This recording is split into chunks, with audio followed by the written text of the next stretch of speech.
Good evening and many thanks for joining us. You're watching Qtv Nightly News coming to you from our studios on Caraba Avenue with me, Ansmane Iswanyasi. First, here are the main news headlines. The Ministers of Finance and Economic Affairs, CDM Keita and Interior Abdoulaye Sanyang, recently appeared before Parliament to address questions on various important matters, including government debt servicing strategies and the rise in armed robberies. And in a move to champion the rights of women and girls with disabilities, the Ministry of Gender, Children and Social Welfare marked International Women's Day on Friday at the Never Again Memorial Arch in Banjul. Wang Yi, China's foreign minister, stated that countries should support Africa in pursuing a new development path centered on self-reliance and self-strengthening. Fatou Baldeh, women's rights advocate and anti-FGM activist, has been honored as one of Time magazine's Women of the Year 2025 in New York. And in international news, at the ongoing ECOWAS Parliament's first extraordinary session of 2025 in Lagos, members of the ECOWAS Parliament have recommended to sub-regional leaders to adopt innovative strategies to increase financial resources and ensure long-term financial sustainability. Stay tuned as we bring you more on these and other stories.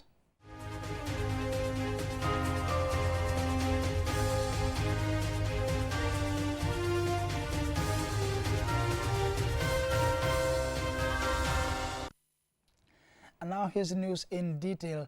The Ministers of Finance and Economic Affairs, CDM Keita and Interior Abdoulaye Sanyang, recently appeared before Parliament to address questions on various important matters. These included government debt servicing strategies, the rise in armed robberies, and delays in issuance of national ID cards and passports. Usman Jatta prepared this report. The Minister of Finance and Economic Affairs, CDM Keita, responds to a question from the NAM for Banjul Central regarding the government's strategies to manage increasing debt servicing cost and budget allocations, particularly for health and education sectors. Honorable Speaker, government raises debt to finance productive and social sectors such as education, health, infrastructure, etc. The Ministry, on an annual basis, prepare a debt management strategy with the objective of reducing the risks and the cost of debts while financing our development needs. The strategy requires that development priorities be funded through grants and loans and other alternative financing instruments such as PPPs. As part of our policy, we have a limit on new borrowings during the next 3 years in order to curtail our external debt pressures. These strategies and policies are also meant to manage the debt servicing and create more fiscal space for productive and social sectors. Meanwhile, Minister of Interior Abdoulaye Sanyang came under scrutiny under the increasing cases of armed robberies, a concern raised by Honorable Suebo Toure, the NAM for Woolly East. Honorable Toure called for an explanation regarding the government's response to the escalating security issue. I would like to inform this Assembly that the Gambia Police Force has enhanced joint patrols, both on foot and in vehicle, alongside armed services, to improve police visibility and intelligence gathering nationwide. Additionally, the government has approved the recruitment of 1,000 new police officers for the Gambia Police Force who are currently undergoing basic training to strengthen police operations. Minister Sanyang was also questioned about the Gambia Immigration Department's effort to address the long queues and delays in issuing ID cards and passports. The new system, we are still working to see whether we will decentralize or keeping the printing at one place. Because when you decentralize the current systems we have two standards. So the highest standard, we can only have a central printing system. Additionally, Almami Jiba, the NAM for Fonye Councillor, raised concerns about the logistical challenges facing the Gambia Immigration Department, which he argued affect their revenue collection operations. Currently what we are doing, like the last time I came here, government is trying to see the general revenue of the entire Gambia, how much percentage can be given to the security so that we can augment our operational logistics. Because, you know, like all the services, we have logistics problem. So 420 million, even if you give them 10%, how much is 10%? that will not solve the problem. So there is plan afoot where government, we are just waiting for the national security bill. Once it is done, there is some kind of allocation where government is allocating a kind of money budget for the security to accommodate their budget and then work on their logistics. These ongoing discussions are expected to shape future government policies with an emphasis on enhancing security, public services, and economic stability. Osman Jata, reporting for QTV News.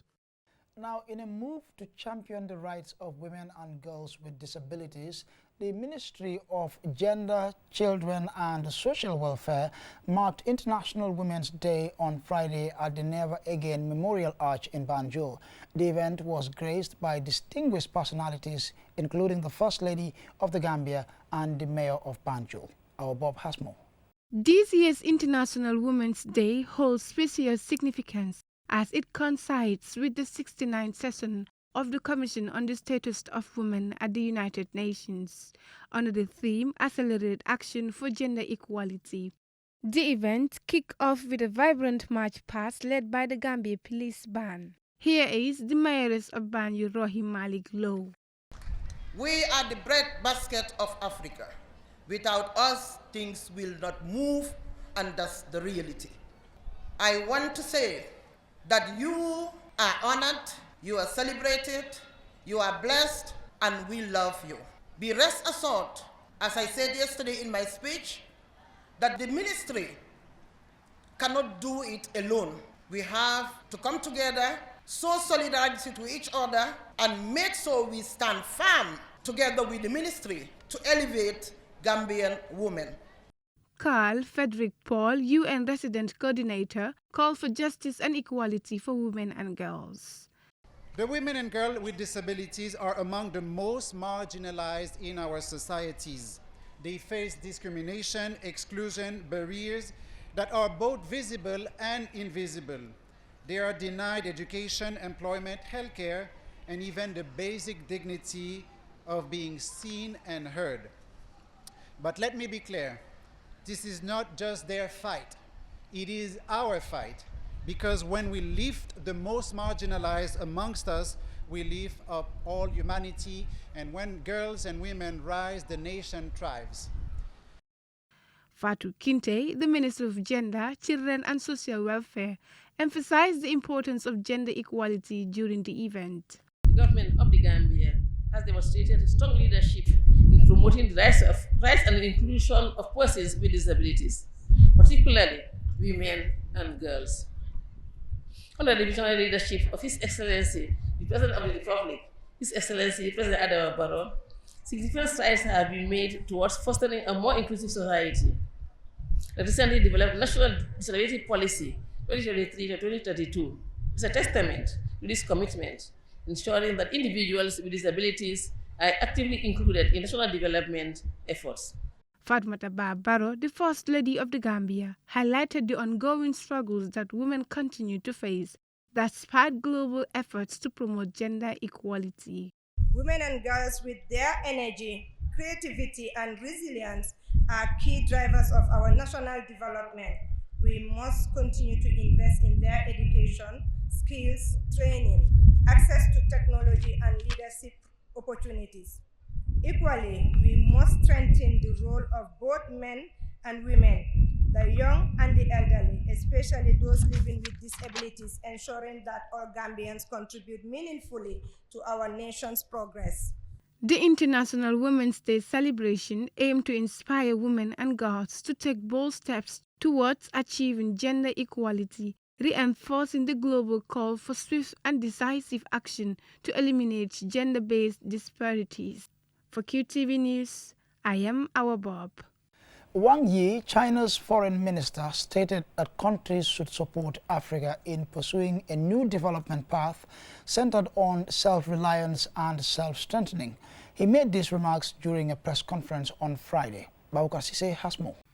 China's foreign minister made these remarks today during the two sessions of China's National People's Congress and the Chinese People's Political Consultative Conference, where he appears as a member of the political bureau of the Chinese Communist Party Central Committee.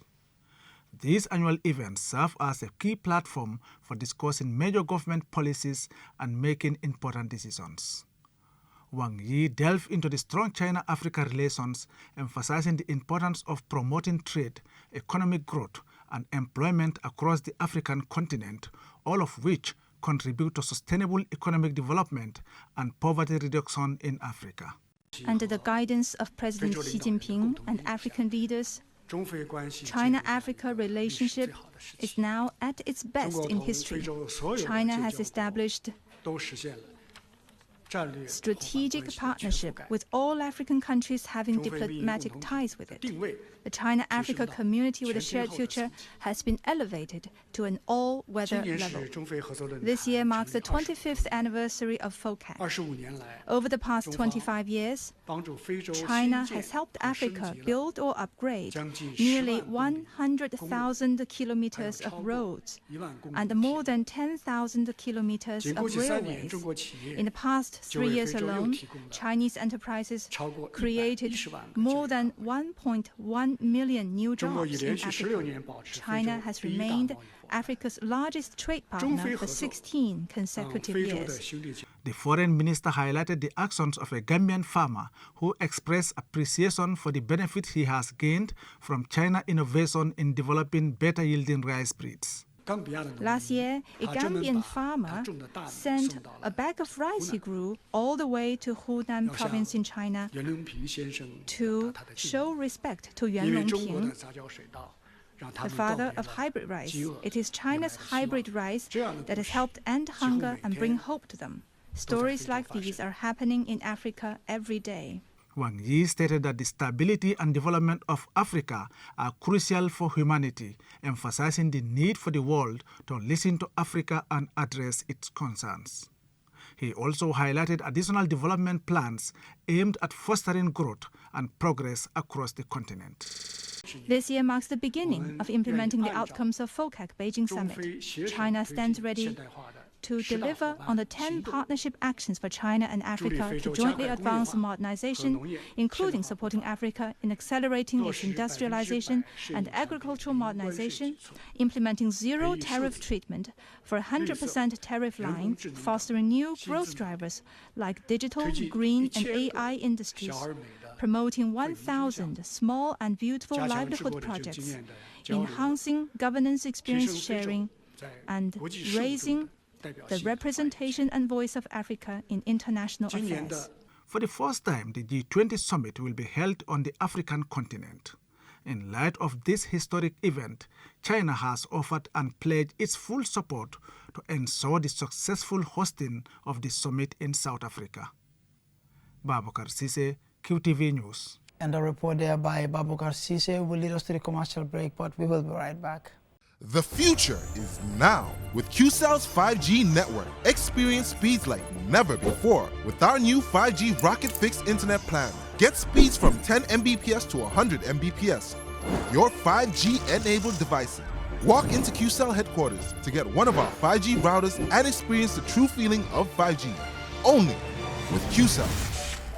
QCell brings you the future. Tech, innovation, incredible speed. The future is now. For more information, call our customer care on 111. QCell, Sunyabus. We innovate, others follow. Terms and conditions apply.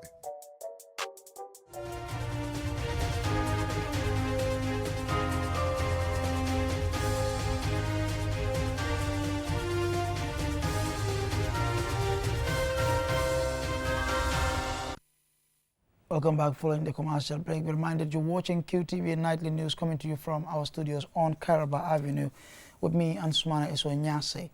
Now, women's rights advocate and anti-FGM activist Fatou Baldeh has been honored as one of Time Magazine's Women of the Year 2025.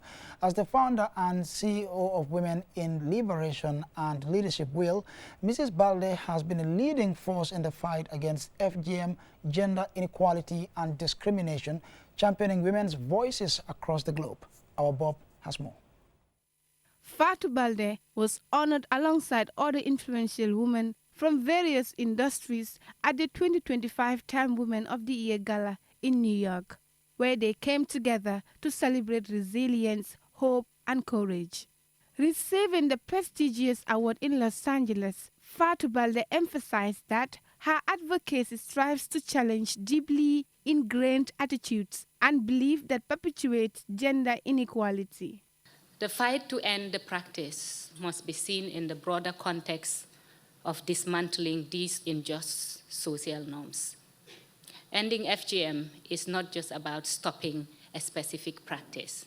It is about challenging the deeply entrenched attitudes and beliefs that perpetuate gender inequality. What inspires me and keeps me going is knowing that when girls are given access to the same opportunities as boys, then we can create a safe and equitable society. Like many other Gambians, Fatou Baldeh returned to the Gambia to contribute to the country's transformation after living in the United Kingdom for 16 years. She founded a women-led organization called Women in Liberation and Leadership to empower and uplift women in the Gambia and beyond.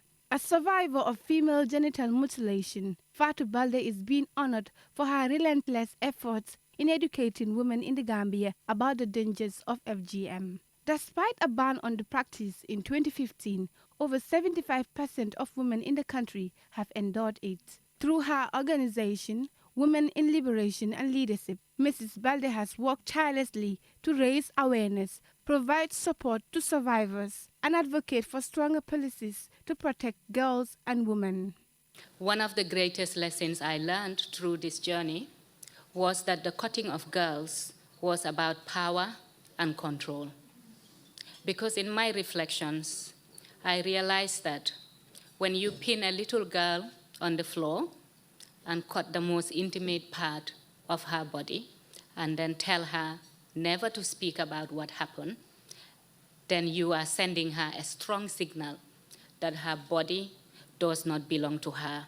Fatou Baldeh holds an MSc in Sexual and Reproductive Health and a BSc in Health and Physiology from the United Kingdom. With extensive experience in gender justice advocacy, she has dedicated her career to upholding the rights of women, girls, and marginalized communities in both the UK and the Gambia. Mrs. Baldeh was honored as a member of the British Empire in 2020 for her outstanding service to migrant women in Scotland. In early March 2024, she received the International Woman of Courage Award from the U.S. First Lady, Dr. Jill Biden, and Secretary of State Antony Blinken, for recognizing her exceptional contributions to women's rights and advocacy. Her recognition as one of Time Women of the Year is a testament to her tireless activism and unwavering commitment to advancing women's rights in the Gambia and beyond. For QTV News, I am Awa Bob. Well, congratulations to Madam Fatou Baldeh. Now, on Friday, the National Public Health Laboratory of the Gambia's Ministry of Health received a shipment of biosafety and laboratory equipment from the UK Health Security Agency, aimed at bolstering the country's public health infrastructure and research capabilities. Daniel Gomez rather files in this report. To support the Ministry of Health's public health initiatives, the UK Health Security Agency donated a consignment to help meet biosafety and biosecurity standards in accordance with international health regulations. Shirifo Jain, Director of the National Public Health Laboratory, highlighted the challenges they face with biosafety cabinets and emphasized the importance of such assistance. We have trained staff who have the capacity to provide certain functions, but because we don't have the tools, we struggle a lot in providing those services. These tools we have today are mainly for the certification of biosafety cabinets. Dr. Buminege Dumomo is the Senior Technical Lead for the UK Health Security Agency's Gambia team. And I'll also say our collaboration, just like Dr. Sheriff was mentioned, with the Gambia is rooted in the UK HSA IHR Strengthening Project mandates to enhance the public health capacity at both the national and also at the regional levels. And it's also worth mentioning to let us know that the team will be traveling tomorrow to the UK to get the capacity, and they will be spending about 2 weeks in UK. Coming back, we're expecting that they will be certified biomedical engineer to utilize the tools that we are here for. Harriet King, the British High Commissioner to the Gambia, who was unable to attend the handover due to prior engagements, urged the Minister of Health, along with the health staff and newly trained laboratory personnel, to ensure the proper maintenance of the new equipment. Dr. Ahmad Lamin Samate, Minister of Health, expressed his ministry's gratitude for the generous gesture and reaffirmed his commitment to strengthening the partnership with the UK Health Security Agency. Distinguished guests, ladies and gentlemen, once again, we are delighted to be part of this process. Laboratory service enhancement in any health system is a very, very important component. So we are happy that with partners, the government is putting a lot of emphasis in laboratory service strengthening. This has been ongoing for the past few years. There has been quite a lot of investment. The UK Health Security Agency, UKHSA, is a government agency in the United Kingdom responsible for protecting and improving public health. It focuses on managing and responding to health threats such as infectious diseases, pandemics, and other public health emergencies. Reporting for QTV News, I am Pa Daniel Gomez. And now, time now for international news in a moment.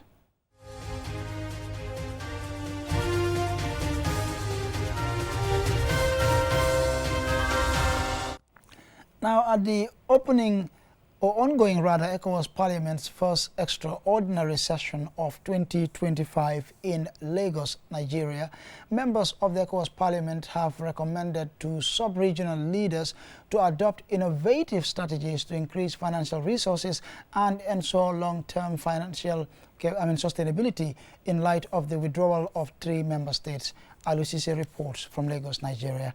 This one's read out by Honorable Memuna Sise, a member of the Gambia's delegation to the ECOWAS Parliament, is the effective implementation of the directive on community levies by considering an increase in the levy rate from 0.5% to 1% of imported goods from non-ECOWAS countries into member states. Expanding the application to oil and other natural resources, the strengthened community legislations and anti-corruption measures to curb financial leakages and enhancing revenue mobilization. Members recommended the ECOWAS Authority of Heads of States and Government to conduct a comprehensive revision of the ECOWAS Founding Treaty of May 1975. The proposed review aims to redefine the organization's priorities, align its objective with current regional and global challenges, and ensure that its institutional frameworks remain relevant, efficient, and responsive to the evolving needs of member states and citizens. ECOWAS must be institutionalized democratic governance within the decision-making structures by ensuring greater citizens' participation through regular, popular, and express their views. For the ECOWAS Commission, they recommended for a comprehensive 50-year evaluation of its achievements, challenges, and future prospects by assessing policy impacts, engaging stakeholders, documenting successes, addressing persistent issues, strengthening institutional efficiency, promoting economic transformation, enhancing democratic governance, and developing a strategy roadmap to ensure a more integrated, prosperous, and stable West Africa. The ECOWAS Commission, after 50 years of existence, must take a decisive action to strengthen democracy governance by enforcing compliance with democratic norms, ensure free and fair elections, enhancing judiciary and parliamentary oversight, combating corruption, promoting citizens' participation, safeguarding the press freedom, and developing a long-term roadmap to uphold democracy and regional stability. Regarding the ECOWAS Parliament itself, members emphasized the need for the institution to actively exercise its mandate as outlined in the Supplementary Act relating to the enhancement of powers of the ECOWAS Parliament. The ECOWAS Parliament should take proactive measures to educate and inform citizens about programs, objectives, and benefits of ECOWAS. Additionally, it should institutionalized mechanism for meaningful citizen participation in its activities, ensuring that the voice and concerns of West Africans are integrated into regional decision-making process. As the legislative arm of ECOWAS, the Parliament plays a crucial role in monitoring the implementation of community policies, programs, and the effectiveness of the ECOWAS Commission and other institutions. Therefore, it must fully exercise its oversight responsibilities to ensure transparency, accountability, and effective governance within the region. As these recommendations are shared with relevant authorities and stakeholders, it is hoped they will translate into concrete action and meaningful implementation. Reporting for QTV News from Lagos, Nigeria, I am Aliou Cisse. And I'm afraid this is where we draw the curtains on this bulletin. On behalf of the entire production team, thanks for watching. Do join us tomorrow same time for another bulletin.